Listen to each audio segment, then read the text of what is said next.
Welcome to The Hype Within, exploring journeys of authentic leadership and growth. On the show, tech leaders will share their stories of developing their leadership skills and challenges they faced along the way. You'll learn about their approaches to self-reflection and personal growth, and how they've been able to build a foundation of authenticity that has propelled them to success. I'm your host, Hana Jacover, B2B marketing leader turned leadership and executive coach. Are you ready to get hyped up? Let's dive in.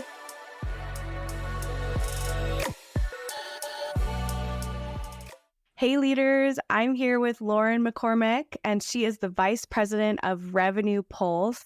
Thank you so much for joining me today, Lauren. I'm so happy that you're on the show. We've been connected for a while now, and I'll tell the story about how you ended up here on the show shortly, but I'm just amped to have you. So thank you for coming. Likewise, I am so inspired by you on the daily, and it's a true pleasure to get the chance just to sit down and chat. Delighted to be here. Thank you for having me.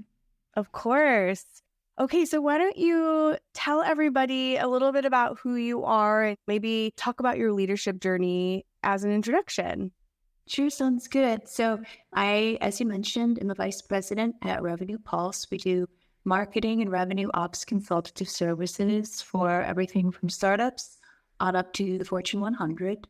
And the journey for me was kind of long and storied. I started off in journalism, got into ad sales, and then ended up getting into digital via direct response in that crazy industry. And then one fine day, I was tapped by a VP of my husband's tech company in the Chicago suburbs to come on board with this crazy new tool called Marketo and this weird new software called Salesforce to come on board and try and implement this stuff at a company where marketing was doing the annual company picnic and pictures with the Easter Bunny and Donut Cart Fridays. And I started drinking Maria Pergolino's Kool-Aid around having a seat at the revenue table. And we transformed the org, transformed marketing. And shortly thereafter, I had a seat up in the boardroom next to the CEO and founder doing kind of forecasting and early stage rev ops and demand gen. It was amazing. And this was like 2011. And then in 2013, got the tap from one of the first consultative agencies out of Danville, California to hey, do you want to spread this evangelism for marketing automation and what it can do for people and companies and careers? Do you want to spread this across a wider portfolio of companies? And the long and the short of it was absolutely. That sounds like an amazing mission. And nothing makes me happier now than seeing the people that I've interacted with over the years grow and flourish and expand their technical prowess and pass the torch along to the next generation of marketers that have a seat at the revenue table. So the journey for management, it started off kind of with being given this technology to own. And as the power of the technology unfolded, it was my singular and distinctive honor to be able to extend that power and that capability to other people on my team that were interested in it. And it sort of spread like wildfire. And then after that, consulting in its own right is a bit like being the Sherpa that helps people climb the mountain. If you've gone up it once, you know where the spots are that are dangerous, where you can fall, where the best places are to camp, the gear you need to bring. And I've been able to help support success in that fashion and regard for a while. And I've kind of fluctuated back and forth between Bay Area tech and consultative life. Sometimes I like the singular mission. Sometimes I like the diversified portfolio of different logos and industries and verticals. But I think at the heart of it all has just been the notion of helping people build fruitful careers and stable, predictable revenue for their organizations. I love that. And I love that you stated your purpose at the end of it. I always ask people about their purpose and like, why do you do what you do? And sometimes we don't stop and think about it. So it's powerful that you could just, here it is. Thank you. Thank you. I'm inspired by the people. It's like a feedback loop of inspiration. If you can kind of plant a seed of excitement and enthusiasm, it comes back to you tenfold. Totally agree. And I also spent some time, most of my career agency side, and it really is, it's just such a different beast when you are both in a, I would say, more technical leadership role. Yeah. And also you do have to showcase a lot of those leadership skills, but you're not like, quote unquote, their leader. They are different organizations, but you have to bring your leadership not only to your team at the agency or consultancy you're working at, but also to all of your clients. And I think that it, for me at least personally, it propelled my leadership journey to be able to see leadership through both of those lenses. Totally. It's a cross training. So you get to be exposed to so many different organizational cultures, so many different organizational chart structures, so many different missions, so many different levels of satisfaction. To be honest, you can see, you have to pivot quickly. Sometimes if you're in a situation where it's less than optimal and you're pivoting, you're like, oh, good. It's the company where everyone's excited to work on this project instead of everyone's dreading the circumstances. But I mean, from every experience and every exposure and every interaction is a lesson if you take it, right? Even the negative ones teach you. And I think at the heart of it is just the notion of wanting to help to drive other people's goals, to give them peace of mind and security. Like that servant kind of leader mentality, I think definitely applies in consultative work. It's not really about your project. The project is for them. Yeah. And it's aligned with their goals. And that's when I think you make the long-term relationships work. Absolutely. Oh my gosh. And I always used to answer that question, like, why do you do what you do? And when I was agency side, it was watching somebody take something that we have given them, some knowledge, some information, some technology, and they make it their own completely.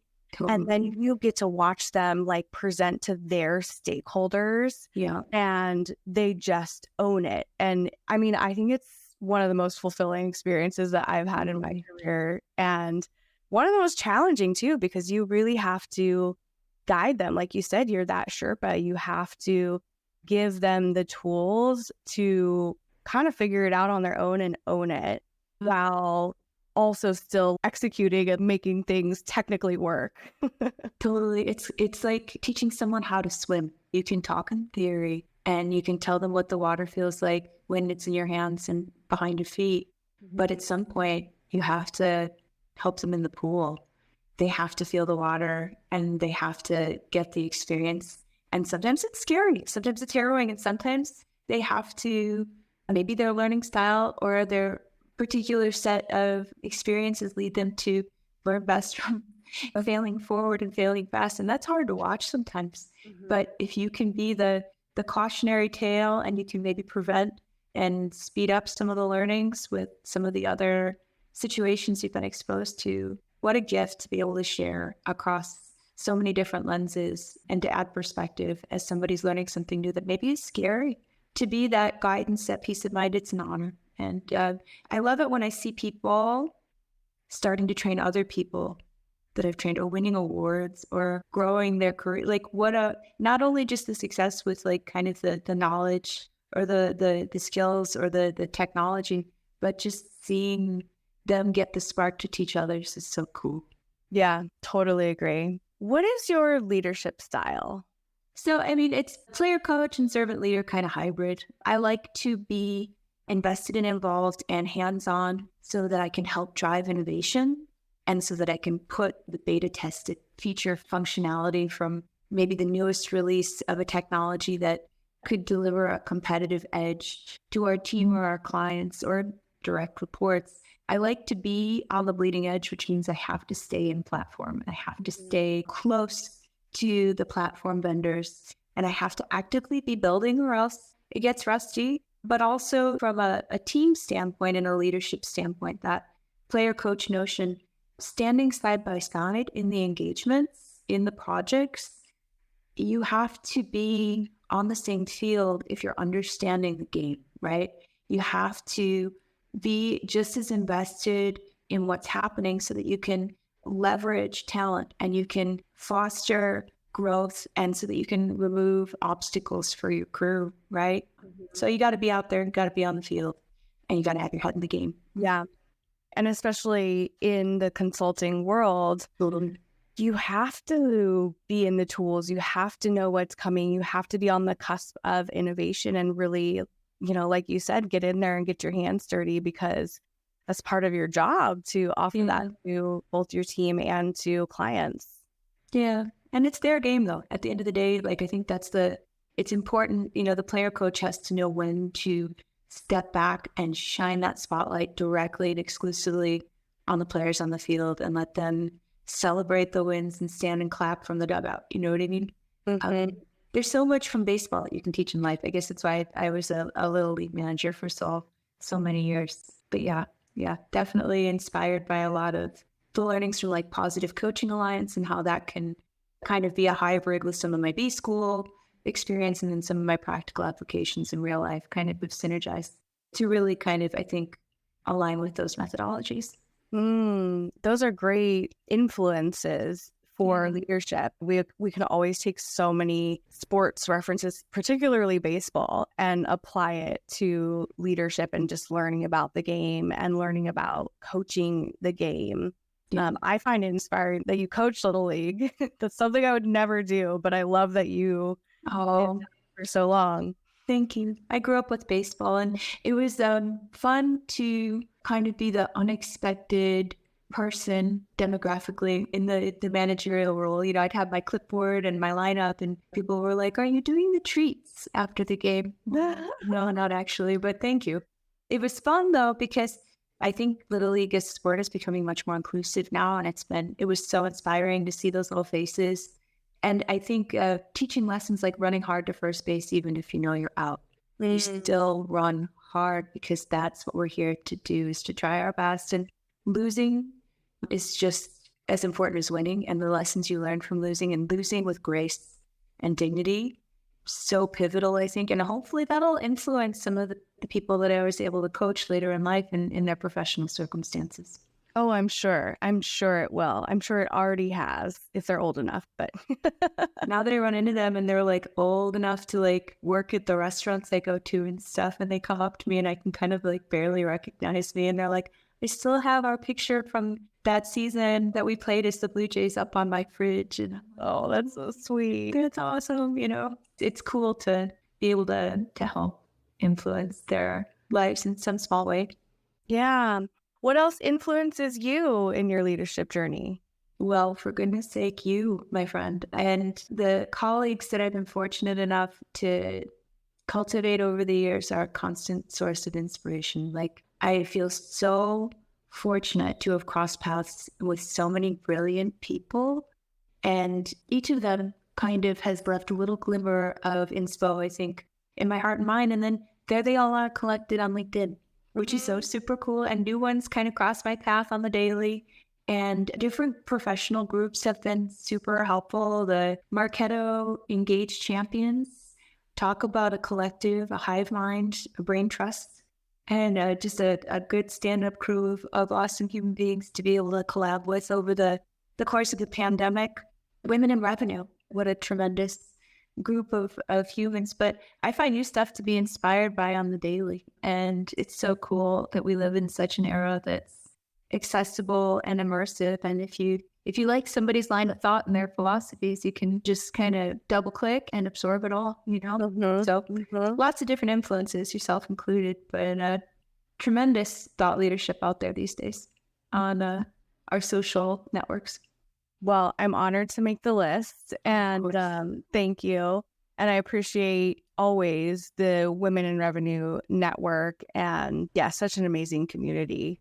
So Lauren had posted on LinkedIn, and as I was scrolling it, I stopped because I have read this book, I've seen her speak, and I like reading Lauren's stuff. And so I stopped, and she was kind of just putting a question out there like, hey, has anybody read Radical Candor by Kim Scott? Here, I have it right here. Let's jam on it. It was really just an open question, which I loved.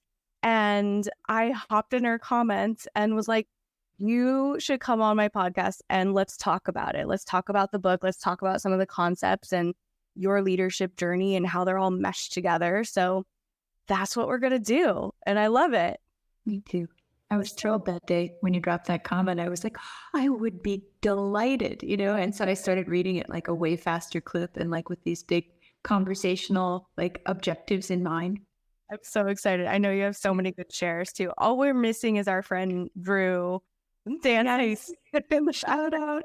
Yeah. Yeah. No, totally. I was wondering when we were going to give him the shout out because, yeah, I think we should have maybe taken him up on the offer to be the background pipe dancer in a window in the corner. I was intrigued by that offer. I feel like that could be its own format on social media. I agree. When I worked with Drew at Mad Kudu, we did a presentation together and I took little clips of our headshots and like I had us animated. It was so nerdy, but maybe maybe I'll relive that moment and put him in the video somewhere.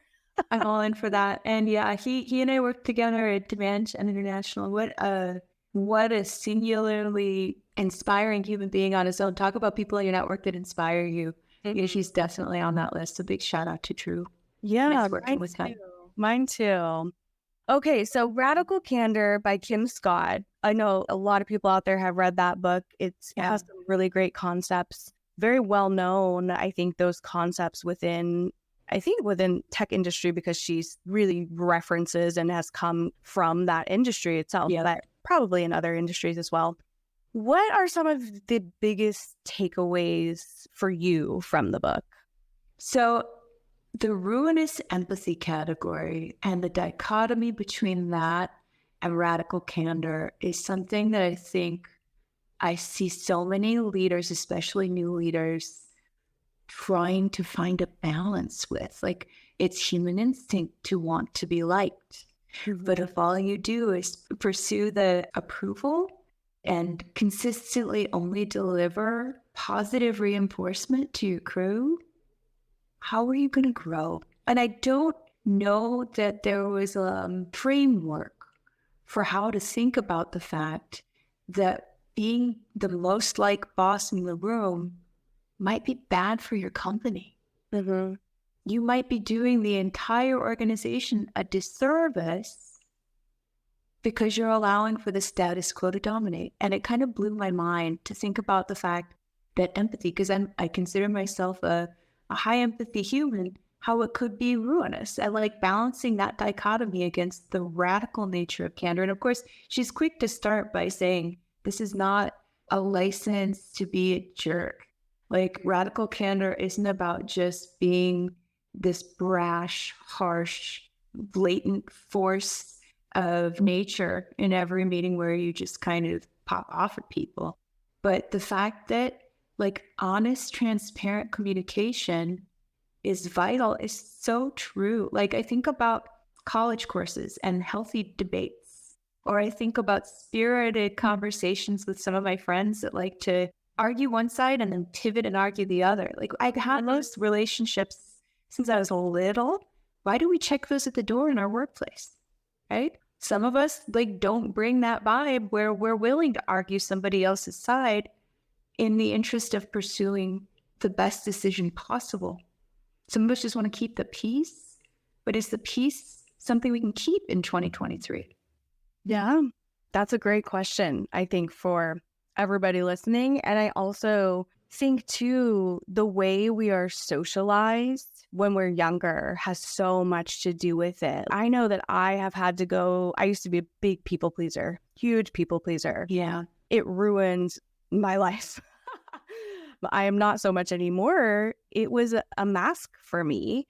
Yeah. And I thought that I was bringing so much to the table by just like getting along with people and helping other people get along and doing what people wanted me to do. Yeah. When in reality, it wasn't a good position to be in for anybody else, nor myself or my personal growth. I mean, there's other things that go along with why I was a people pleaser. One being I'm neurodivergent. We have a tendency to do this. But I think that there is something to be said of just the way that we are socialized when we're younger is with this expectation to be good and be quiet, or, don't make too much noise, don't make too many waves. Yeah. And to just kind of bend to that expectation. And we bring that into adulthood, I think, really silently. And I think we bring a lot of shame and a lot of guilt and grief with it. I think you're right. And I think so many people struggle, neurotypical and neurodivergent alike, with right-sizing themselves. Am I too big? Am I too small? Am I too much? Am I not enough? Am I talking too much? I didn't say anything that whole meeting.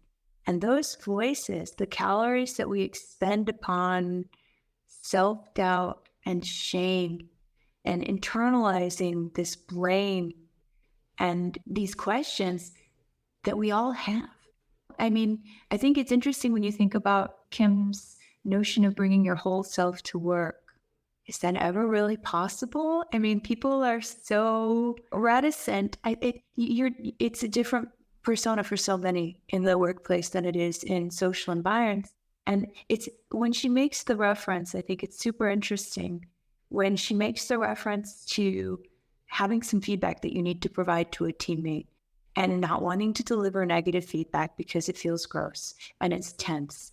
And so maybe we schedule a meeting 3 weeks out and we don't say the thing in the moment. Would you ever, with your spouse, significant other, partner, friend, even acquaintance, family member, schedule a meeting 3 weeks out to wait to tell them something important that you were thinking about your interactions? I mean, I hope not. Right. But we do that in the workplace. And I think I also do, on the other side of that spectrum, think about the fact that she mentioned a tweet where somebody said, tried radical candor, got fired. So it's interesting culturally when she's talking about like international cultures and how some, I think Bay Area tech was always up for a healthy debate and a spirited kicking of a concept around until we felt like it was tumbled through the rock tumbler and ready to come out polished and shiny. But I don't know that everybody has an appetite or an aptitude or a comfort zone that involves rock tumbling, to kind of steal the metaphor that she uses in the book. So it's definitely, I think, that radical candor is awesome, and having transparency and clear feedback and refining as a manager for clarity around how that feedback is conveyed and transmitted for yourself first and then for your team secondarily is super important. But it's interesting to me that this is not a one-size-fits-all thing. It's definitely through a very singular lens. And I don't know that all walks of life will find this to be as easy as others, as natural as others, as feasible and realistic as others. So I'm interested to read her follow-up on inclusion in the workplace and how the two might go together. Yeah. And we were having this conversation earlier where I just think that there's so many ways to do something, and perception is everything as well, in a world where if you show up in front of others, you're bound to be perceived totally a certain way, and everyone also is going to perceive you differently. And I mean, I was telling Lauren, I've found myself in both the ruinous empathy box quadrant and the obnoxious aggression quadrant. And I could say part of it is my personality. I could also say it's because I'm neurodivergent. There's just so many reasons why people show up that way. And so I think it's really about maintaining that curiosity about yourself as well as others, because that perception, it can be scary, especially being a neurodivergent person where you may not really be aware of a lot of those things. There's totally just small things that you are missing when it's social cues or just the way that you sound. Like, I had always been perceived as a very kind but tough but fair leader. And I know that I had gotten in situations where I gave very direct feedback, and to some, that would have come off as, wow, like that was really intense. And as a result of that, just being also neurodivergent and not having a lot of other people know that, I then went and swung completely to the other side of the spectrum because of the feedback that I got. You're too intense, you're too passionate, you're too much, you got to tone it down. this is where I learned to like put exclamations and smiley faces and emojis and everything has a smile. And so I feel like sometimes it almost exacerbated the amount of masking that I was already doing. Yeah. And it kind of undermines the superpowers because and I totally understand, I come from a fully neurodivergent home, and it's interesting the lessons that I need to learn and operationalize to help my kids even, and my spouse and myself. But I totally have lived the same experience, and moving to the other side of the spectrum compromises some of that depth of special interest, the passion, the truth, the insight. It dampens the benefits, I think, of neurodivergence to have to kind of be other. And what I thought was really cool, and I'm hoping that this is expounded upon more in Kim's sequel, is the notion that we all tend to make these sweeping generalizations about people if we're not super careful about it. Like, oh, she's a jerk. No, she said something that I perceived as brisk, but it may have context. Maybe there's a dynamic there where grace and a little latitude and understanding for diversity and inclusion are super important, right? I tell my kids this all the time when they start their sentences with those sweeping generalizations about the person are super destructive, and pursuing constructive thoughts around the idea, the situation, the project. So important not to fall back into that labelist sort of mentality where it's like an ad hominem instead of constructive and contributing to the goals of the greater good. I think that's where the too much and the not enough labels come from. Oh, you're not always too much. You're never not always enough. Yeah. And what does that even mean? Exactly. Especially being a coach, when we're in sessions and somebody will say something like, I'm not a leader, or just these statements. What does that mean to you? How are you defining that?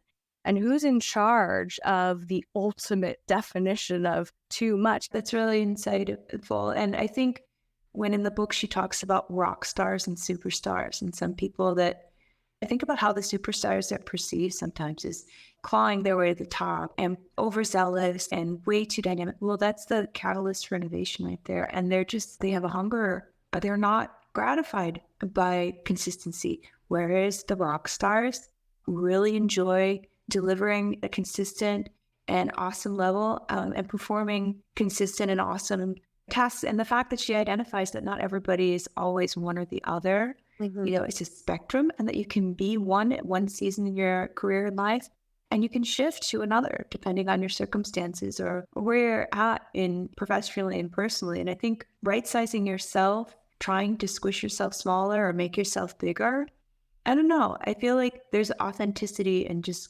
being allowed to be who you are and letting the best of that shine forward and having there be some latitude and understanding around it.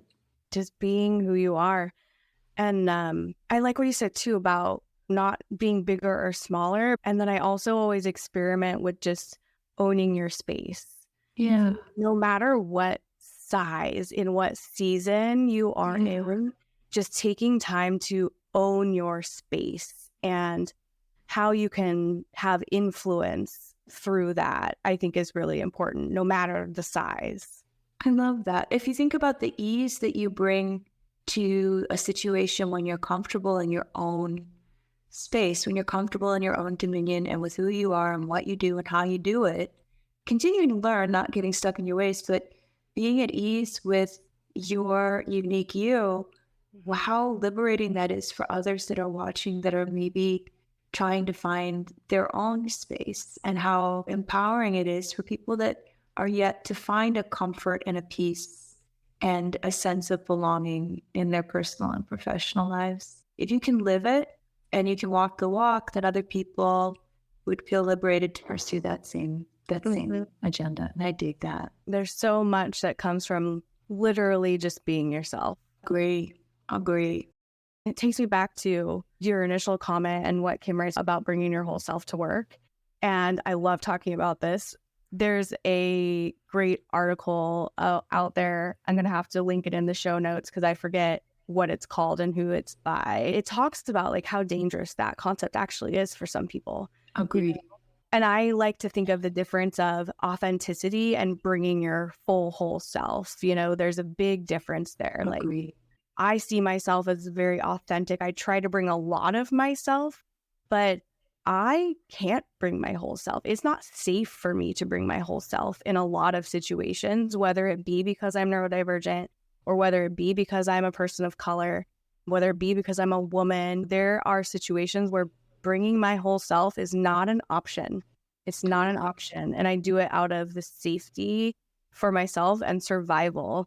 But being authentic, I can do that. I can do that without bringing everything about myself. I can be real. I can have that empathy, that ability to reflect and say what I mean and mean what I say. And I think that kind of encompasses the being authentic versus bringing your whole self. Very well said. And I look forward to a day where hopefully future generations continue to let people bring ever more authentic pieces of their person to the table.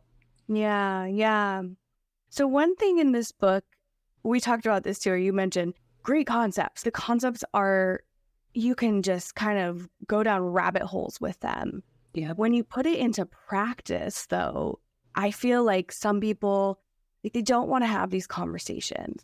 Totally right. It's uncomfortable to change your communication style, be radical in your candor, and bring all of that to the table. I'm curious for you, and moving through your leadership journey, how do you handle the discomfort that comes with those difficult conversations? So it's interesting. I think personally and professionally, I've been for the majority of my career in places where radical candor was in the water cooler and where we were ready to go in and debate, especially big decisions, pretty exhaustively, but we walked away thick as these tight friends and with the understanding that it was all in the interest of the best path forward for the company or for the project, whatever the topic might have been. But then I've also been in situations where it's not super encouraged to stir the pot, to make waves, even in small ways, made people feel threatened or judged or intimidated. And heaven knows I don't ever want people to feel uneasy. And then I pick up this book, and what does it tell me? The best thing for the company is to feel a little bit uneasy. But that doesn't mean you have to inflict it on others. I think the most insightful thing Kim says is it should start with you. It's that Michael Jackson man in the mirror moment where you're like, okay, if you want to start practicing radical candor, ask people for their feedback about you.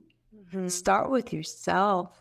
And it will make them uncomfortable. But I think she gives a lot of good sentence starters, like Sheryl Sandberg kind of concept moments where maybe not with her feedback about saying too much and sounding unprofessional, but I think it's interesting to think that you can approach somebody. And I think, knowing the relationship and starting perhaps with the right casting crew is vital, but approaching somebody and saying, what can I do or not do to make your job easier? How could I have handled our conversation so that you walked away with better insight? If you had this project to do over again, how could I be a better contributor? Starting off, I think you can right size your perspective, and I think you need to honor the personality type of the person you're approaching. Yeah. And that's so much of what I'm hoping I see in the follow-up book is how to right size this for including lots of different people and lots of different backgrounds, whether it be based on neurotype or whether it based on firmographics, demographics, even maybe just personality types or DE and I. Like, I think there are ways to understand and have empathy without it being ruinous as you approach radical candor. Yeah. And there's so many tools out there too, from a communication standpoint. I'm a huge fan of nonviolent communication.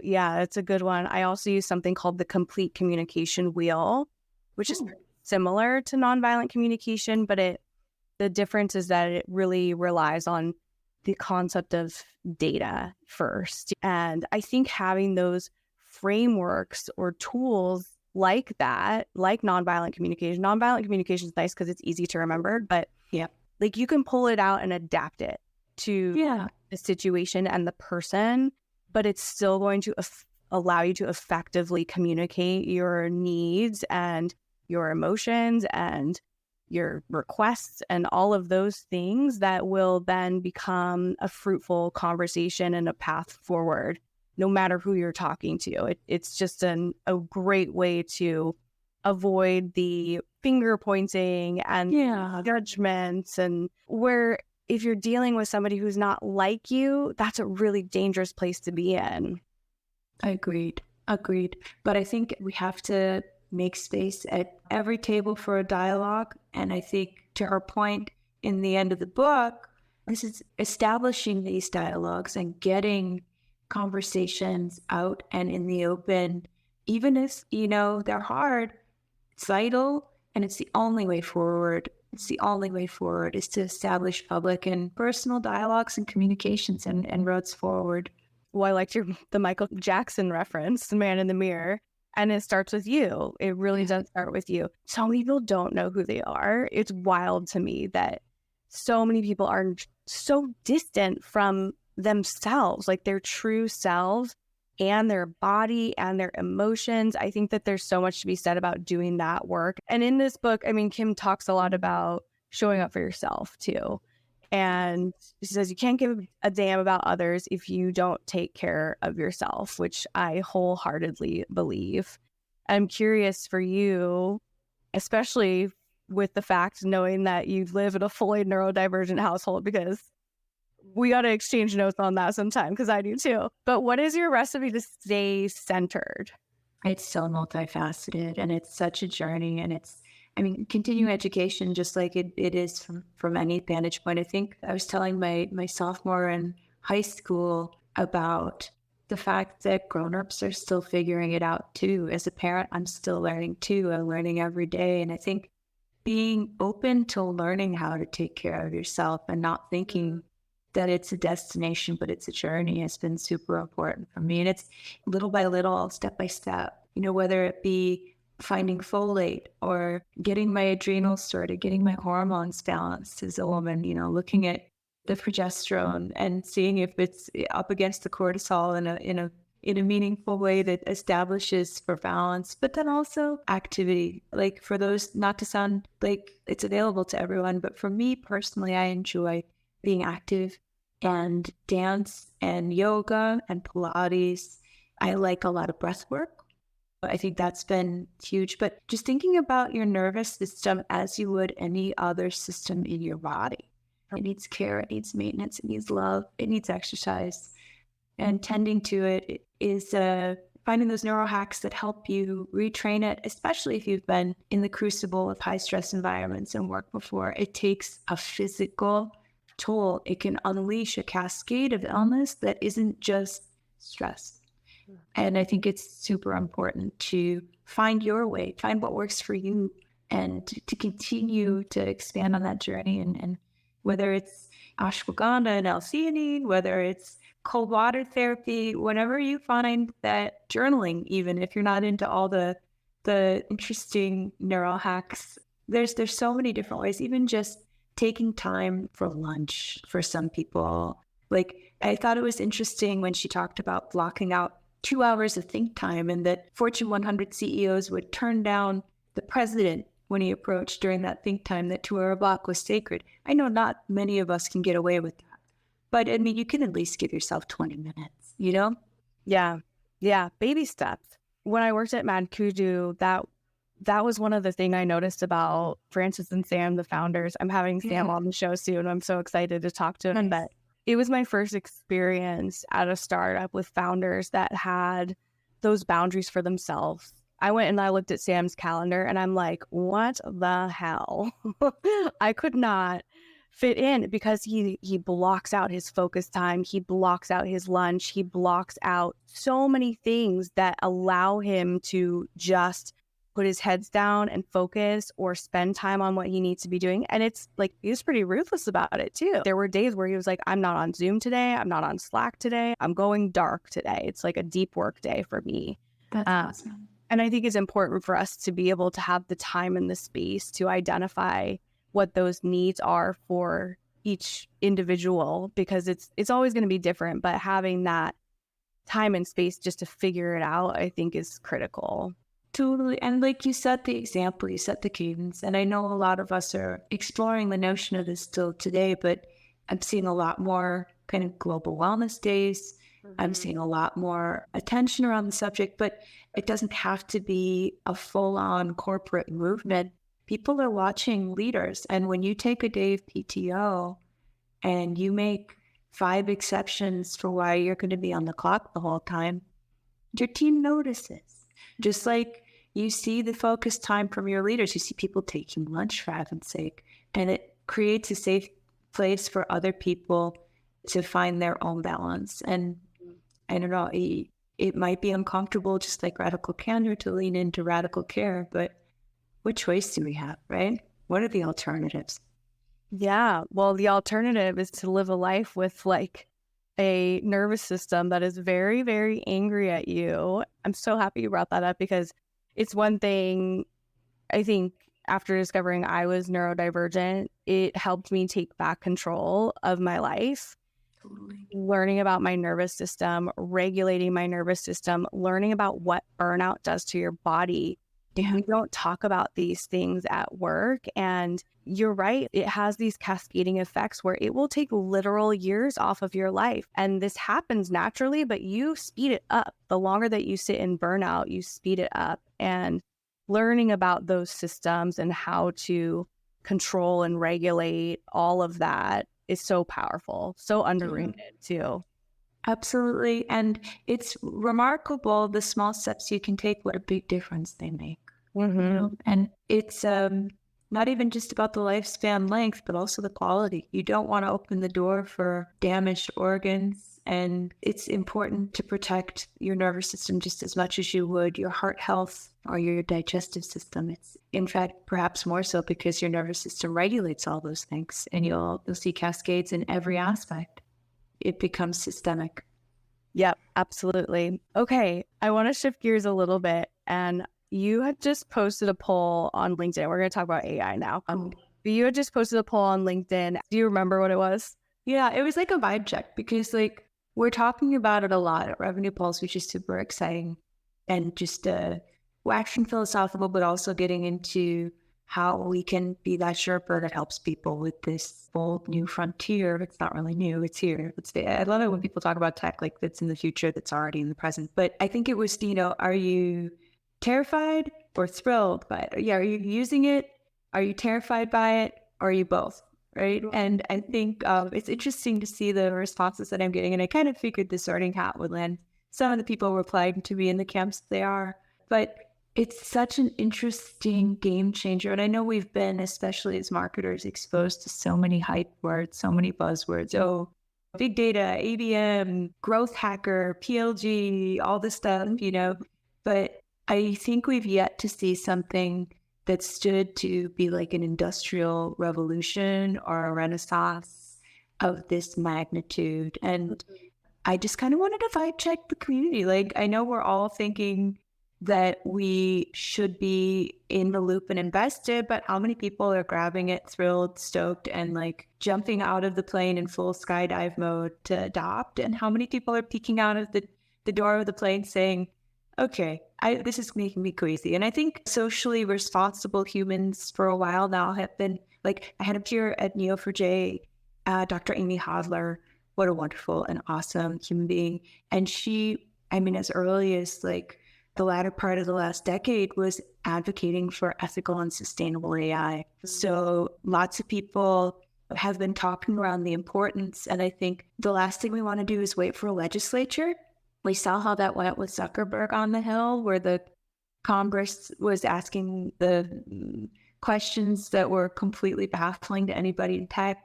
But it's certainly a bold new horizon. And I, for one, am intrigued to the point where I'm scrolling through content when I should be sleeping at night. I'm going to have to put fences around the special interest here, but it's such a pivotal time. I think it's like innovation and obsolescence have never been such clear paths, at least in my estimation. It reminds me of the early days as like marketing automation and CRM. it's a game changer, I think. But I'm curious to hear what others think. Curious to hear what you think.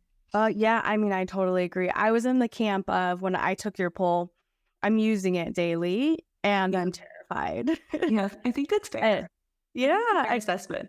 Yeah, and because I am terrified around some of the ethical issues and just some of the boundaries that it's too late. Like, it's too late. It's like people have been warning about this for years and years, red flags for so many years on that piece. But yeah, it's very powerful. We'll see.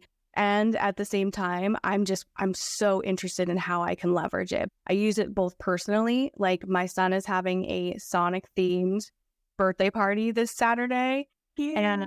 And he's turning 5, very emotional. But I had ChatGPT create Sonic themed games that I can create for the kids on Saturday. I dig that so much. Can I come? I want to come. That'd be amazing. But that's so cool. And like the applications are really kind of, it's wild. It's like it's people equivocate with the dawn of search engines, only much more next gen. And I think that's totally an interesting comparison. Just was kicking around Bard for the first time. And it's neat seeing the Google spin on things. But it's even cooler, I think, having worked at Neo and alongside of people that were thinking about interconnectivity and data in such radical and innovative ways. We had a whole committee for graphs for good to look at the ways that this kind of technology can combat human trafficking, can fight money laundering, can look at political corruption. I mean, the applications, there's lots of bad actors and sinister players, I think, but it'll be like cybersecurity. It'll be like getting out AI security, get out in front of these bad actors will become an industry. But the hyper personalization of marketing, like, how retargeting was creepy at first. Like when you look at like some kind of product and all of a sudden like it's like floating and you're like, excuse me, really? A hyper specific Sonic the Hedgehog tablecloth that I was looking at? Where'd you come from? I think there's something to be said for kind of the way that we've been cobbling recommendation engines and personalization together, kind of in a rudimentary duct tape sort of scenario, and the way that like we're going to be able to elegantly and seamlessly deliver information and personalization at scale is just super, super cool. It's got me getting out of bed pretty excited in the morning these days. Yeah, me too. You can outsource so much. And from a leadership lens, kind of personal development lens, what can I outsource to ChatGPT that allows me to be with the humans, be present with them, and give them what they really need and actually focus on that? Oh, I love that. Yeah, and I feel like especially with our marketing roles in tech, we are so focused on doing, executing, putting everything out there, and less sometimes focused on leadership and developing people, which is so critical. So I always think of it through that lens of you can outsource and focus on the things that really, really matter, and not only focus on them, but be present to those decisions and be present to those moments. And AI can help us do that. How inspiring that you would take it to the level of how we can level up as authentic human beings in the workplace, like to remove some of the more banal tasks, some of the more tedium-based kind of activities that pull us away. I mean, and I think in the book, it's interesting. She talks about how leadership for some people, they're kind of pushed into the leadership role because they're high performers, but maybe not necessarily formally trained as leaders. And this allows latitude if we're able to remove some of the more repetitive tasks. It creates the space for people to become the leaders that they always wanted to be and to refine the art and the craft. I dig that. I dig that. Yeah, I'm into it. I'm ready. Okay, in closing, for the emerging executives, the emerging leaders out there that are listening, what resources, whether they be more tangible resources or experiences or exercises, what would you recommend to help them on their journey and enhance their personal and professional growth? Find your people. find a community, find your brain trust, your hive mind, your humans that you can go to when you have questions, that you can bounce ideas off of, that you can start amazing dialogues with, that you can support too, because it feels awful good to pay those people back in kind when they're able to help you out and it's a reciprocal kind of relationship. Also, find a mentor. Don't be afraid. Go out there. Find somebody that inspires you, that's at the kind of career apex that you envision, and reach out to them. I mean, sometimes these people don't even realize that others are watching or that they might be a source of inspiration, but ask for a little time, bend their ear, get their thoughts, but then also find a mentee, because you'll learn so much about where you're at and what you need to do and how best to help others by jumping into the water and swimming, kind of like I mentioned before. So if somebody approaches you for advice, offer a regular cadence of conversations, make it a dialogue, and focus on that lens of how to support, but like not with kind of random acts of mentorship, but like maybe like curate like some of the things that you might want to help with, or you might identify as being able to facilitate the next steps in their journey. But definitely for me, it's always an exercise in allowing myself the space and the quiet to absorb from other people. Sometimes I think life gets so hectic that we feel like it's a constant rush to try and become the next version of ourselves. But I think sometimes just sitting with who you are today, taking that time is just as important as trying to level up to the next spot.